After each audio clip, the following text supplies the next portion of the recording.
அந்த அப்பாவை காணோம்னு அவர் பேசியிருக்க கூடாதுங்க. நீங்க ஏன் ஃபேமிலி பத்தி அப்பாவை காணோம், தங்கச்சியை காணோம், அம்மாவை காணோம், இதெல்லாம் என்ன பேச்சு? அந்த அப்பாங்கிற வார்த்தையை தவறா பயன்படுத்தி அவரே இப்ப இன்னல்களுக்கு உண்டாகிட்டு இருக்காரு. கோவை மாவட்டத்துல உட்பட்டு பல்வேறு ஊழல் அமைச்சர்கள் அதிமுகல இருக்காங்க. அவங்க எல்லாம் பாதி பேர் ரிசைன் பண்ணிட்டாங்க, இன்னும் போக போறாங்க. அப்ப உண்மையிலேயே இந்த பார்ட்டி ஃபண்டுக்கு சில சொந்தக்காரர்கள் அவருடைய சொந்த கட்சியில தான் இருக்கிறாங்க. அவர் தெரியாம இந்த பார்ட்டி ஃபண்டுங்கிற வாயை விட்டுட்டாரு. அரசியல் புரிதலோட வரணும்னு நினைக்கிறவங்க எல்லாருமே தாவேக்கா போவாங்கன்னு சொல்ல முடியாது. நேத்தே அவருடைய பிறந்தநாளையொட்டி பல்வேறு பர்சனல் இஷ்யூஸ் நடக்கும் பொழுது பியாண்ட் சர்டன் எக்ஸ்டென்ட் நீங்க ரொம்ப அவங்களுக்கு முட்டு கொடுக்கவே முடியாது. At one point of time மாறணும். இப்போ ஒரு பேச்சுக்கு இந்த 108 இல்லாம 120 விஜய் வந்திருந்தாருன்னு வைங்களேன், அவர் மட்டும் உங்களுக்கு அமைச்சர் கொடுத்திருப்பாரா? அமைச்சர் கொடுக்கறதுக்கான காரணம் என்னன்னா, அவர் ஒரு லாக் அண்ட் கீழே உங்களை வச்சுக்கணும்னு ஆதவ அர்ஜுனா நினைச்சுக்கிறாரு. ஆக்டர் விஜயா இருந்து அவர் முதலமைச்சர் விஜய் ஆனதுல யாருக்கும் பிரச்சனை இல்லை. ஆனா முதலமைச்சர் விஜய் ஆனதுக்கு அப்புறம் அவருக்குன்னு சில விஷயங்களை ஃபாலோ பண்ணாதான் அந்த மதிப்பு மரியாதையும் மக்களிடம் இருந்து வரும். தமிழ்நாட்டுல எல்லாமே சேஞ்ச் ஆயிடுச்சு. உங்க நகையையும் சேஞ்ச் பண்ணுங்க. உங்க பழைய நகைக்கு கிராமுக்கு 150 ரூபாய் கூடுதலா வாங்கி புது நகை எடுத்துக்கோங்க. அதே கம்மி சேதாரம் தான் உங்க லலிதால மட்டும்தான். சிட்டாசிஸ் தமிழர் 4.0 அணிகளாய் திரள்வோம், அமைப்பாய் உயர்வோம். ஜூலை 24-25 ஹில்டன், சென்னை. உலக தமிழர்களுக்கு வணக்கம். இது கிங் டிவி. இன்றைய நிகழ்வில் நம்மோடு திராவிட முன்னேற்ற கழகத்தில் தன்னை இணைத்துக் கொண்டிருக்கிற திருமதி ஸ்ரீமதி அவர்கள் என்கிறார்கள். ஸ்ரீநிதி அவர்கள், மேம் வணக்கம். வணக்கங்க. நேற்று சட்டமன்றத்துல முதலமைச்சர் அவர்கள் பதிலுரை ஆற்றுகிற பொழுது கிட்டத்தட்ட ஒரு 10 நிமிடம் ரொம்ப சுமூகமாக சட்டமன்றம் நடந்த நம்ம பார்க்க முடியுது. அதுல இந்த பார்ட்டி ஃபண்ட், கட்சி நிதி அப்படின்ற சப்ஜெக்டை முதலமைச்சர் தொட்ட பிறகு திமுக தரப்புல இருந்து கிட்டத்தட்ட ஒரு எதிர்ப்பும், பிறகு இந்த வெளிநடப்பு எல்லாம் நடந்தது. இந்த கட்சி நிதி அப்படின்னு சொன்ன உடனேயே அதிமுக தரப்புல எந்த விதமான சலனமும் இல்லை, திமுக தரப்புல மட்டும் சலனம் வருது.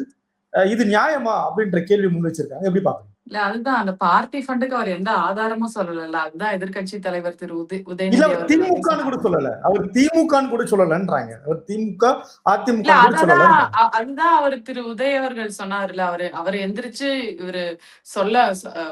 இவரு திரு விஜய் அவர்கள் சொன்ன போதே, எதிர்கருத்து இவர் சொல்லும் போதே என்ன சொன்னாரு, பார்ட்டி ஃபண்ட்னா எந்த பார்ட்டின்னு சொல்லுங்க அப்படின்னாரு.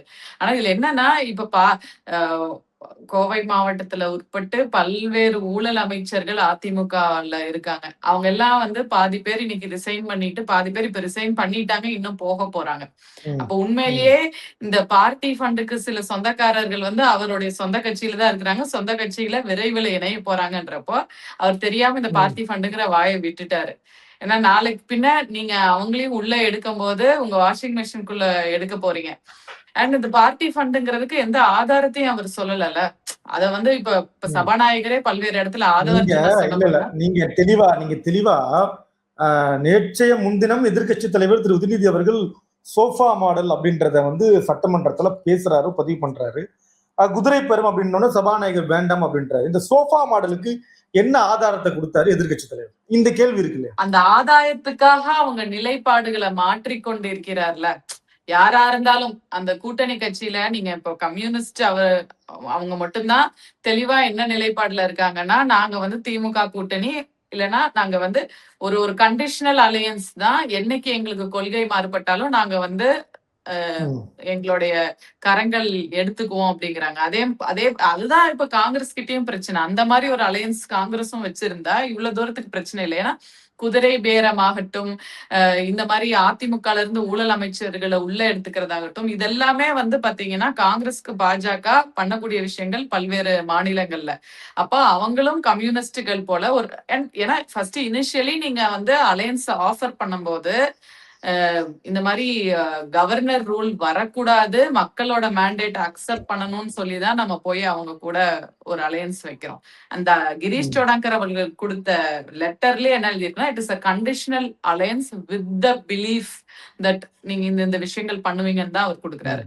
அப்ப அது மாறுபடும் போதும் நம்ம அமைச்சரவையில இடம் பட்டுட்டோங்கிறதுனால ஒரு மியூட் பார்ட்னரா கூட்டணியில இருக்காங்கன்னு பேச முடியாத சிச்சுவேஷன் வருது. அப்ப நீங்க சொல்ற இந்த சோஃபா மாடலுக்கு எதுக்கு சொல்ல வரேன்னா, விசிகா திருமா அண்ணன் போன்றவர் வந்து பாத்தீங்கன்னா கொள்கைவாதி அப்படின்னு கொள்கை பிடிப்புள்ள ஆளாதான் நம்ம இவ்வளவு நாள் அரசியல்ல வந்து பார்த்திருக்கோம். அப்படி இருக்கும் பொழுது அவருடைய நிலைப்பாடுகள் மாறி மாறி எடுக்கிறதுக்கான காரணம் வந்து சில ஆதாயங்கள்னால அமைதியா இருக்கிறாரு. இல்ல இல்ல இல்ல அது வந்து இப்ப வந்து நான் வந்து திமுக கூட்டணியில இருக்க, அதிமுக கூட்டணியில இருக்க, அதை தாண்டி என் கட்சியினுடைய நிலைப்பாடு என்ன அப்படின்றத நாங்க எடுக்கணும். அந்த முடிவை நாங்க எடுத்திருக்கோம். ஒண்ணு, குடியரசுத் தலைவர் ஆட்சி வந்துவிடக் கூடாது என்பதற்காக நாங்க ஆதரவு கொடுத்திருக்கோம். ரெண்டாவது, எங்களுக்கு அவங்க ஆஃபர் பண்றாங்க, அமைச்சரவையில இடம் தரோம் அப்படின்றாங்க. அப்படி இடம் கொடுத்தா நம்பகத்தன்மை இருக்கும் அப்படின்றதுக்காக அவங்க ஆஃபர் பண்ணாங்க, நாங்க எடுத்துக்கிட்டோம் அப்படின்றாங்க. இதுல உங்களுக்கு எங்க புரியலன்னு கேக்குறேன். இதுல வந்து ஸ்ரீநிதி அவர்களுக்கு எந்த இடம் புரியல, எனக்கு புரியல, ஸ்ரீநிதி அவர்களுக்கு எந்த இடம் புரியல. இல்ல இதுவே அப்படி எனக்கு நான் புரிஞ்சிருச்சு, உங்களுக்கு எது புரியல? இதே கேள்வியதான் நான் காங்கிரஸ்காரங்க கிட்டயும் கேட்டேன். இப்போ ஒரு பேச்சுக்கு இந்த 108 இல்லாம 120 விஜய் வந்திருந்தாருன்னு வைங்களேன், அவர் மட்டும் உங்களுக்கு அமைச்சர் கொடுத்திருப்பாரா? அமைச்சர் கொடுக்கறதுக்கான காரணம் என்னன்னா, அவர் ஒரு லாக் அண்ட் கீழே உங்களை வச்சுக்கணும்னு ஆதவ அர்ஜுனா நினைச்சுக்கிறாரு. ஏன்னா இப்ப நீங்க வந்து பாத்தீங்கன்னா முழுக்க முழுக்க இந்த மாதிரியான பொலிட்டிக்கல் டெசிஷன்ஸ் ஆதவ அர்ஜுனா என்ன நினைக்கிறாருன்றத வந்து ரொம்ப கவனிச்சு சொல்றீங்க. ஸ்ரீநிதி ஏதோ இல்ல டெலிபதி மாதிரி அவருதானே ஏதோ வந்து இல்லைங்க, அவருதானே இப்ப வந்து நீங்க யாரு இப்ப இந்த தலைவர்கள் எல்லாம் யார பார்த்து சேர்றாங்க? ஆதவ அர்ஜுனாவையும் புஷி ஆனந்தை பத்தி தானே பார்த்து சேர்றாங்க. யாரும் விஜய விஜய் பார்த்து அவர்களை பார்த்து வராங்க, சேர்க்கல. விஜய பார்த்து வராங்க. விஜய் பார்த்து அரசியல் எங்க முன்னோடியா சேர்றாங்கன்ற செங்கோட்டை நான் அது யாருக்கிட்ட பனையூர்ல வந்து ஏங்க சேர்றாங்க. எவ்வளவு பெரிய இப்ப திரு ஸ்டாலின் அவர்களாகட்டும், ஜெயலலிதா ஆகட்டும், அந்த மாதிரி டால் பார்ட்டி லீடர்ஸ் வந்து இந்த மாதிரி பெரிய பார்ட்டிஸ்ல இருக்கிறவங்களே ஒரு கட்சியை விட்டு ஒரு கட்சியை வரும் பொழுது ஒரு பொறுப்புல இருந்து வரவங்க அவங்கள பார்த்துதான் சேரணும்னு நினைப்பாங்க இல்லைங்களா?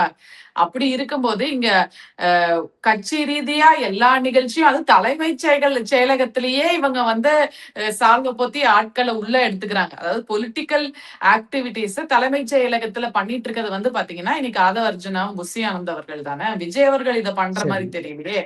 விஜய்க்கு தெரியலன்றீங்களா? அதாவது அவர் வந்து ஒரு ஃபுல் டைம் பொலிட்டி இல்ல அவர் தெரியலங்கிறத விட அவர் இன்வால்வ்டா இருக்கிற மாதிரி இல்ல அவருடைய நடவடிக்கைகள் அப்படித்தானே இருந்திருக்கு. நீங்க வந்து இன்னும் திமுகவை பார்த்த மாதிரி, அதிமுகவை பார்த்த மாதிரி, காங்கிரஸ் பார்த்த மாதிரி நீங்க தாவேக்காவை பாக்குறீங்கன்னு நினைக்கிறேன். தாவேக்கா அப்டேட் ஆயிருக்காங்க, வேகமா வேலை செய்யறாங்க. உங்களால அங்க பொருத்தி போக முடியலையோ? அது உங்களுக்கு புதுசா இருக்கு. ஆனா அவங்க வேகமா என்ன வேலை செய்யறாங்க? தாவேக்கா வேகமா என்ன வேலை செய்யறாங்க? மத்த கட்சியில சனிக்கிழமை ஏற்புழா நடந்துட்டே இருக்கு, வர்றவங்களை சேர்த்துட்டே இருக்காங்க. அவங்க இணைக்கிறத பத்தி எனக்கு கவலை இல்லைங்க, நான் போய் இணைய போறது கிடையாது. பட் என்னுடைய கொஸ்டின் இங்க என்னன்னா, தாவேக்காலேயே ஒருத்தர் இருந்திருப்பான்ல. இப்ப விஜய் மக்கள் இயக்கத்துல இருந்து 20 வருஷமா முதல் படத்துல இருந்து இப்ப வரைக்கும் போஸ்டர் ஒட்டிட்டு அவங்களுக்குன்னு ஒரு செட் ஆஃப் நிர்வாகிஸ் இருப்பாங்க. இப்ப இந்த ஊழல் கரைப்படைந்த முன்னாள் அமைச்சர்களும் முன்னாள் மாவட்ட செயலாளரும் நீங்க அதிமுக இருந்து உள்ள எடுக்கிறீங்க. நீங்க காங்கிரஸ்ல இருந்து உள்ள எடுக்கிறாங்கல்ல. இப்ப முன்னாடி வந்து பாத்தீங்கன்னா திமுக காங்கிரஸ் கூட்டணியில இருக்கும் போது காங்கிரஸ் நிர்வாகிய திமுக சேர்த்துக்க மாட்டாங்க, ஏன்னா கூட்டணி தர்மம்னு சொல்லுவாங்க. அப்படி ஏதாவது 1-2 நிர்வாகிகள் காங்கிரஸ்ல இருந்து திமுக கூட்டணி சமயம் சேர்ந்திருந்தா கூட அதுக்கு எதிர்குரல் உடனே வரும். திமுக அதை இணைக்க மாட்டாங்க. ஒரு நாகரிகமா அரசியல்ல நீங்க உள்ள வரக்கூடாதுங்க கூட்டணி. ஆனா இன்னைக்கு நானே குரல் எழுப்புனது வந்து சோசியல் மீடியால பெரிய பொறுப்புல இருக்காங்க. தமிழ்நாடு காங்கிரஸ் கமிட்டியில மாநில பொதுச் செயலாளரா இருக்கிறவங்க, இளைஞர் அணியில மாவட்டத்துல இருக்கிறவங்க, இவங்கெல்லாம் போய் தாவேக்கால சேர்றாங்க. இத நீங்க கேள்வி கேட்கணும்னு சொல்லி நான் கிரீஷ் சோடாங்கர் வரைக்கும் நான் சொன்னேன். இது இப்படி பண்ணக்கூடாது, ஏன்னா நம்ம கூட்டணி கட்சியில இருக்கிறோம். அப்படி போயிட்டா இப்ப நம்ம காங்கிரஸ் எதுக்கு வந்து நீங்க தாவேகா கூட்டணி போறீங்க? கட்சியை வளர்க்கணும், எங்களுக்கு ஒரு பெட்டர் ஸ்பேஸ் இருக்கணும். இப்ப திருமாவர்கள் சொல்ற அதே வாதம் தானே, நான் என் கட்சியை வளர்க்கணும், எனக்கு இன்னைக்குதான் வந்து அமைச்சர் கிடைச்சிருக்காங்க அப்படின்னு. பட் அந்த அடிப்படை வாதமே தப்பு. ஏன்னா என்னை பொறுத்த வரைக்கும் ஒரு கட்சி வளரணும்னா ஃபர்ஸ்ட் அந்த கட்சியை நோக்கி இளைஞர்கள் வரணும். அதுதான் உங்க முதல் கேள்விக்கான பதில். நீங்க வந்து போஸ்ட் எலெக்ஷன்ஸ் வந்து திமுக எப்படி செய்யுது அப்படி ஹவு இஸ் இட் பெர்ஃபார்மிங் அப்படின்னா, திமுக மட்டும்தான் தோத்து ஒரு உடனே ஒரு 24 மணி நேரத்துல தலைவர் முதற்கொண்டு எல்லாரும் களத்துக்கு வந்துட்டாங்க. தலைவர் வந்து பாத்தீங்கன்னா அவர் கொளத்தூர்ல போய் நன்றி தெரிவிக்கிறாரு, அவருக்கு அங்க ஒரு சிம்பத்தி உருவாகுது. மத்தபடி அந்த இருக்கக்கூடிய நிர்வாகிகள் ஒரு தோய்வு அடைஞ்சிருந்தாலும் உடனே நிர்வாகிகள் தோய்வு அடைஞ்சிருந்தாலும் உடனே ஜென்சி திமுகன்னு ஒண்ணு பண்றாங்க, ஐடி விங்க ரீவேம்ப் பண்றாங்க.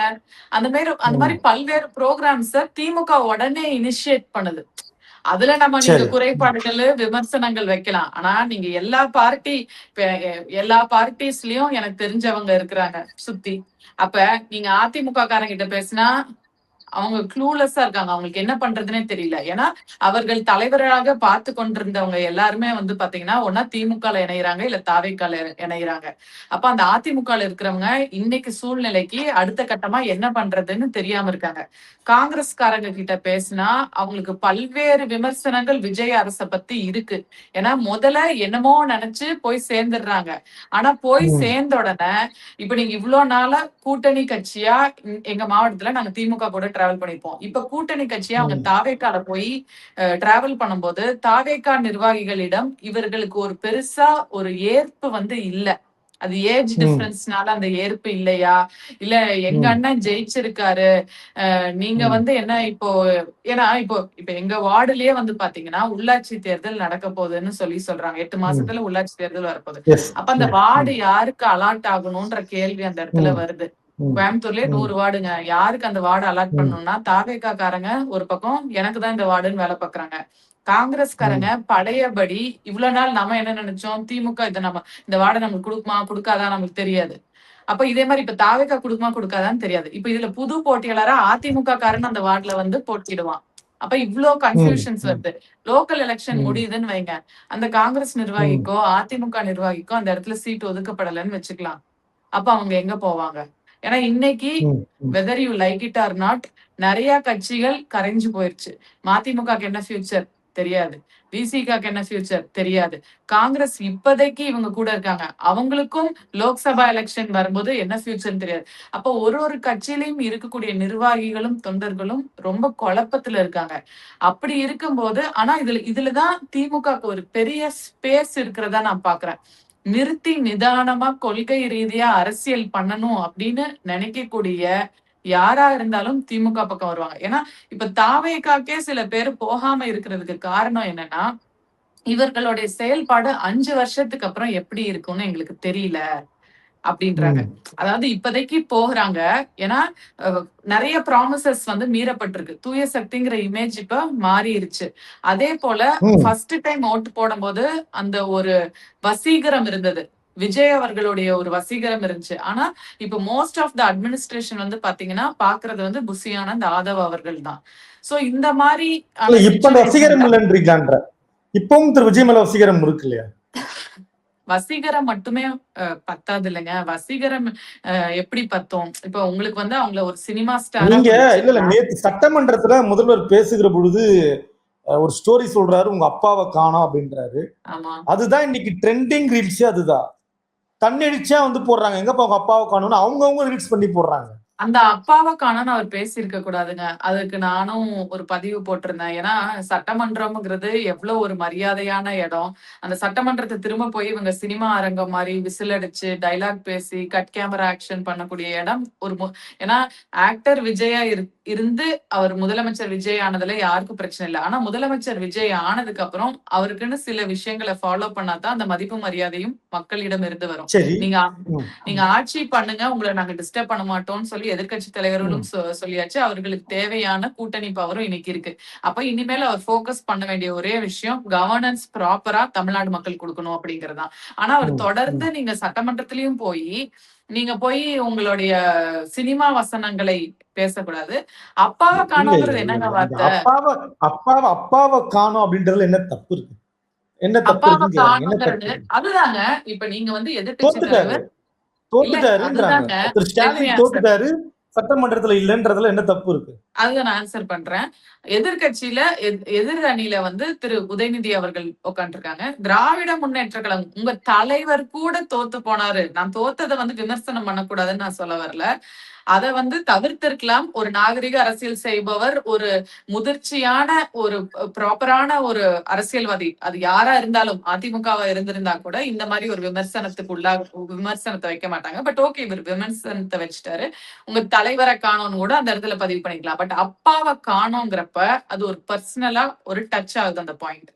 அண்ட் அதற்கு எதிர்வினை அப்பாவை காணோன்னு சொன்னதுக்கு திரு உதய் அவர்கள் கூட எதுவும் அத வந்து அநாகரிகமா எடுத்துட்டு போல. ஆனா அன்னைக்கு நைட்டே நீங்க Facebookல வந்தும் உங்க ட்விட்டர் சோசியல் மீடியால பார்க்கும்போது, நீ யாரு எங்க அப்பாவை காணோம்னு சொல்றதுக்கு, நீ யாருன்னு சொல்லிட்டு முதலமைச்சர் விஜய் அவர்களை அவரவர் தந்தை ஸ்தானத்துல வச்சு நீங்க தந்தையா கரெக்டா இருந்திருக்கீங்களான்னு பர்சனல் நீங்க விமர்சனங்களை நீங்க எல்லாம் ஸ்ரீநிதி, வைக்க நீங்க அப்ப இந்த ஆரம்பிச்சிட்டாங்க. வீடியோவை நீங்க பார்க்கலன்னு நினைக்கிறேன். நான் வந்து காலையில இருந்து பார்த்த வீடியோலாம் வந்து அப்பாவை காணும் ஸ்டாலினை காணும்னு போற ரீல்ஸ் தான் நான் பார்த்தேன். நீங்க சொன்ன ரீல்ஸை நான் பார்க்கல. சாரி, நான் அதை பார்க்கறேன். நீங்க இல்ல இதை அந்த பார்க்கலன்னு ரீல்ஸ் நினைக்கிறேன். அப்ப நீங்க வந்து உங்களுடைய எக்கோ சேம்பர்ல அதுக்கான பெய்டு கண்டென்ட் மட்டும் நீங்க பாக்குறீங்களான்னு தெரியல. ஆனா முழுசா வந்து இல்ல இல்ல அப்பாவை காணோம்ங்கிறது அவருக்கு ஒரு பூமராங். நான் என்ன சொல்ல வரேன்னா, நீங்க ஒரு வார்த்தையை பயன்படுத்தும் போது அந்த ஒரு அரசியல்வாதியா நான் சொல்றேன், ஒரு வார்த்தையை நீங்க பயன்படுத்தும் போது அது வந்து ஒரு பூமராங் மாதிரி உங்களுக்கு திரும்ப வந்து அவருக்கு வந்து அது பாதிப்பு அடைஞ்சிருச்சு. அதுதான் நானுமே பதிவு போட்டேன். அந்த நீங்க எழுதின ஸ்கிரிப்ட பத்தி தப்பு கிடையாது. அந்த அப்பாங்கிற வார்த்தைக்கு பதில் வேற அவர் எந்த வார்த்தையை பயன்படுத்தி இருந்தாலும் அவருக்கு வந்து சாயந்தரம் இவ்ளோ ஒரு பேக்லாஷ் வந்திருக்காது. அந்த அப்பாங்கிற வார்த்தையை தவறா பயன்படுத்தி அவரே இப்ப இன்னல்களுக்கு உண்டாகிட்டு இருக்காரு. தப்பா பயன்படுத்தவே இல்லைங்களே. அப்பான்றதுல என்ன தப்பு இருக்குன்ற? நான் அவர் அப்பான்றதுதான் வந்து தப்பா ப்ரமோட் ஏங்க பண்றாங்க. 2 அவர் வருஷத்துக்கு தப்பா முன்னாடி படுத்தலைங்க. அப்பாங்கிறாங்க. அவர் தப்பா பயன்படுத்தல. ஆனா அந்த வார்த்தை சரி, அவருக்கு நெகட்டிவ் ஆயிருச்சுன்னு சொல்ல வரேன் நான். அவர் பயன்படுத்தின அதாவது வார்த்தையினால அப்பாவை காணும்னு முதலமைச்சர் சொன்னதுக்கு திரு உதயநிதி ஸ்டாலின் அவர்கள் செங்கல்பட்டுல வந்து கணவரை காணோம் அப்படின்னு சொன்னது நியாயம் அப்படின்றீங்களா? இல்ல அவர் ஏன் ரைட்ன்றீங்களா? ஃபர்ஸ்ட் அந்த பேச்சை எடுக்கணும்? நீங்க ஏன் வந்து ஃபேமிலி பத்தி அப்பாவை காணோம், தங்கச்சியை காணோம், அம்மாவை காணோம், இதெல்லாம் என்ன பேச்சு? ஏன்னா எப்பயுமே திராவிட முன்னேற்ற கழகம் வந்து இந்த மாதிரி விஷயங்கள் இப்பவும் பாருங்க, டிஆர்பி ராஜா என்ன போஸ்ட் போட்டிருக்காரு அப்படின்னு பாத்தீங்கன்னா, நம்ம பொதுமக்கள் எல்லாரும் தான் இந்த அப்பாங்கிற கருத்துக்கு எதிர்வினையாற்றுறாங்க. எல்லா கட்சிக்காரங்களும் தான் எதிர்வினையாற்றுறாங்க. நாம் தமிழர் ஆகட்டும், காமன் பீப்புள் ஆகட்டும், அப்பாவை காணோங்கிற ஸ்டேட்மெண்ட் சொன்னதுக்கு வந்து இவங்க இன்டர்ன் அவர் அப்பாவா வந்து சரிவர இல்லன்றத வந்து கருத்தை முன்வைக்கிறாங்க. ஆனாலும் வந்து பாத்தீங்கன்னா ஐடிவின் ஹெட் டிஆர்பி ராஜா என்ன பதிவு போட்டிருக்காருன்னா, தயவு செஞ்சு விஜய் அவர்களுடைய குடும்பத்தை பத்தியும் அவர்களுடைய போட்டோஸ பத்தியும் ப்ளீஸ் டோன்ட் புட் அப்படின்னு டிஎம்கே கேடர்ஸ்க்கு ஒரு வார்த்தை சொல்றாரு. அவங்கள வந்து ஒரு தனிநபர் விமர்சனம் வந்து பண்ணாதீங்க. அவங்களுக்கு தாவேகாக்கு நாகரிக அரசியலை பத்தி எதுவும் தெரியாது. ஆனா அவர்கள் அப்படி கருத்தை முன் வச்சாலும் பரவாயில்ல. நீங்க பாவம் அந்த சின்ன பசங்களோட போட்டோஸ் போடாதீங்க. ஆல்ரெடி அவங்க வந்து ஒரு டிவோர்ஸ் ப்ராசஸ்ல அவங்க மன உளைச்சலுக்கு உண்டாக்குறாங்க. அப்படிங்கிறப்ப நீங்க போடாதீங்க. சமூக வலைத்தளத்துல பொறுப்பா நடந்துக்கோங்க. ஏன்னா இன்னைக்கு வந்து தாவேகால இருக்கக்கூடிய நம்ம என்ன கருத்து சொன்னாலும் அதுக்கு கண்ணியமா அவங்க வந்து எதிர்கருத்து வைக்கிறது கிடையாது. உடனே அவங்க பர்சனலா தான் அட்டாக் பண்றாங்க. அதனாலதான் திரு உதயநிதி அவர்கள் சொல்லியிருப்பாங்க, வர்ச்சுவல் வாரியர்ஸா இருக்கிறது வந்து தப்பு இல்ல, வர்ச்சுவல் அபியூசர்ஸா இருக்கிறது தப்பு அப்படின்றப்போ அண்ட் நேத்துல இருந்து அவங்க மன உளைச்சலுக்கு தான் உண்டாகி இருக்காங்க பல்வேறு விஷயங்கள்னால. அதை பத்தி நம்ம இங்க பேச வேண்டாம். பட் அத வந்து என்ன சொல்றது, ஒரு கண்ணியமா அவங்க எடுத்துட்டு போனாங்கன்னா தப்பு கிடையாது. நிறைவான கேள்வி. திமுகவுடைய ஜென்சி சார்ந்த சில தம்பிகள் வந்து முக்கியமா நேற்றிரவு ஒரு தம்பியை கைது பண்ண முயற்சி பண்ண செய்தி நீங்க பார்த்திருப்பீங்க. என்ன சொல்ல வருது இந்த அரசு நினைக்கிறீங்க? இல்ல அதாவது அந்த அவரோட வீடியோஸ் நான் போய் பார்த்தேன். அந்த அரெஸ்ட் பண்ண முயற்சி பண்ண அவங்களுடைய இதெல்லாம் பார்த்தேன். அதுதாங்க இதுக்கு எல்லாத்துக்கும் ஸ்டார்டிங் பாயிண்ட் அதுதான். நீங்க வந்து ஒரு ஸ்டாண்டர்ட செட் பண்ணணும்ல. நீங்க ஃபர்ஸ்டே இப்போ உங்க எலெக்ஷன் கேம்பெயின்ல நீங்க ஏன் போய் என் வாயில நல்லா வருது இது ஒரு முதலமைச்சர் சொல்லக்கூடாது? அப்ப ஒரு தலைவரா வாயில நல்லா வருதுன்னு ஒருத்தவங்க சொல்லும் போது தன்னுடைய தொண்டர்களும் இப்படியும் பேசலாம் போல இருக்கு, நம்ம சோசியல் மீடியால இப்படி பேசலாம் போல இருக்கு, நம்ம பொது வழியில பேசலாம் போல இருக்குன்னு ஒரு ஸ்டாண்டர்ட செட் பண்றீங்க. சட்டமன்றத்துல வந்தும் நீங்க வந்து இப்ப வேற விமர்சனங்களை திமுக அதிமுக மேல வைங்க, ஆண்ட கட்சிகள் மேல வைங்க, தவறு இல்ல. உதயநிதி ஸ்டாலின் பத்தி எங்கப்பா உங்க அப்பாவை காணோம் அப்படின்னு ஆக்ஷன் பண்றது, இப்படி ஆக்ஷன் பண்றது, இதெல்லாம் வந்து பாத்தீங்கன்னா சட்டமன்றத்துக்குள்ள சொல்றேன், ஒரு அநாகரிகமா பண்ணும்போது தன்னுடைய தொண்டர்கள் ஓகே நம்ம அண்ணனே பண்றாரு இது காமன் அப்படிங்கிற மாதிரி வரும். அப்ப அதுக்கான பூமராங் எஃபெக்ட் கண்டிப்பா பிற கட்சிகள்ல இருந்து வரும். நீங்க ஒண்ணு அசிங்கமா பண்ணிட்டு ஆப்போசிட் அவங்க அசிங்கமா பண்ணக்கூடாது. நீங்க எவ்வளவு நாள் வந்து நீங்க என்னதான் நான் சொன்ன டிஆர்பி ராஜா போன்றவர்கள் எல்லாம் வந்து தலைவர்களா இருக்கிறவங்க கூட இல்ல நீங்க இப்படி எல்லாம் பண்ணக்கூடாதுன்னு சொன்னாலும் அவனுடைய பர்சனலை நீங்க அட்டாக் பண்ணும்போது கண்டிப்பா யாரா இருந்தாலும் அந்த பர்சனலா அவங்க எடுத்துட்டு போகதான் செய்வாங்க. இவங்க செய்யறத நான் வந்து நான் வந்து இவங்களுக்கு முட்டு கொடுக்கல. தவறாவே இருந்தாலும் அதை ஆரம்பிச்சு வச்ச ஆரம்ப புள்ளி எது அப்படிங்கறத நம்ம பார்க்கணும். இந்த ஜென்சி அந்த தம்பியை பொறுத்த வரைக்கும் ஜென்சி நிகழ்ச்சி பல்வேறு விமர்சனங்களுக்கு உள்ளாச்சுங்க திமுகல. ஆனா நான் கேக்குறது, இன்னைக்கு எல்லா கட்சியும் நான் சொன்னேன், எல்லா கட்சியும் காங்கிரஸ், மதிமுக, அதிமுக எல்லாரும் நீங்க ஜென்சி நிகழ்ச்சி ஆரம்பிங்க. எங்க ஜென்சி வராங்க? நேத்து அதிமுகல ஒரு தம்பி சொல்லுதா, அக்கா கடைசியா சின்ன வயசு பசங்க என் கட்சிக்கு வந்தது 2014 தான்க்கா, அதுக்கப்புறம் வரவே இல்லைக்கா. அம்மா எல்லாம் இருக்கும் போதுதான்க்கா வந்தாங்க, அதுக்கப்புறம் சின்ன வயசு பசங்க யாரும் கட்சிக்கு வரதில்ல. சத்தியமூர்த்தி பவனை நம்பியும் எந்த சின்ன வயசு பசங்களும் வரதில்ல. அப்படி இருக்கும்போது ஓரளவு ஒரு யங்ஸ்டர்ஸ் அரசியல் புரிதலோட வரணும்னு நினைக்கிறவங்க எல்லாருமே தாவேக்கா போவாங்கன்னு சொல்ல முடியாது. ஏன்னா நேத்தே அந்த பல்வேறு பர்சனல் இஷ்யூஸ் திரு விஜய் அவர்களுக்கு நடந்தது. அவருடைய பிறந்தநாளையொட்டி பல்வேறு பர்சனல் இஷ்யூஸ் நடக்கும் பொழுது அவருக்காக ஓட்டு போட்ட தாவேக்கா நிர்வாகிகளும் அந்த தாவேக்கால இருக்கவங்க எவ்வளவு நாள் வந்து இல்லைங்க பர்சனல் வேற பொலிட்டிக்கல் வேற அப்படி சொல்ல முடியாது. பியாண்ட் சர்டன் எக்ஸ்டென்ட் நீங்க ரொம்ப அவங்களுக்கு முட்டு கொடுக்கவே முடியாது. At one point of time மாறணும்.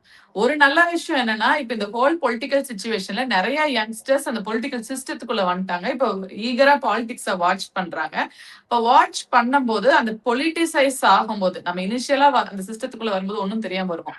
பொலிட்டிசைஸ் ஆகும்போது நல்ல கொள்கை ரீதியான அரசியலை திமுக முன்வைக்கும் பொழுது இப்பொழுதே பல பேர் எனக்கு வந்து சோசியல் மீடியால பல பேர் வந்து நான் தாவேக்கால இருக்கேன், தாவேக்கால எனக்கு செயல்பாடு பிடிக்கல, நான் எப்படி என்ன வந்து திராவிட முன்னேற்ற கழகத்துல இணைச்சுக்கிறதுன்னு பல்வேறு மெசேஜஸ் எனக்கு வருது. Okay okay okay very good very good very good. நன்றி நன்றி நன்றி மேடம். நன்றி. Thank you thank you thank you. தமிழ்நாட்டுல எல்லாமே சேஞ்ச் ஆயிடுச்சு. உங்க நகையையும் சேஞ்ச் பண்ணுங்க. உங்க பழைய நகைக்கு கிராமுக்கு 150 ரூபாய் கூடுதலா வாங்கி புது நகை எடுத்துக்கோங்க. அதே கம்மி சேதாரம் தான் உங்க லலிதால மட்டும்தான். சிட்டாசிஸ் தமிழர் 4.0 அணிகளாய் திரள்வோம், அமைப்பாய் உயர்வோம். ஜூலை 24-25 ஹில்டன், சென்னை.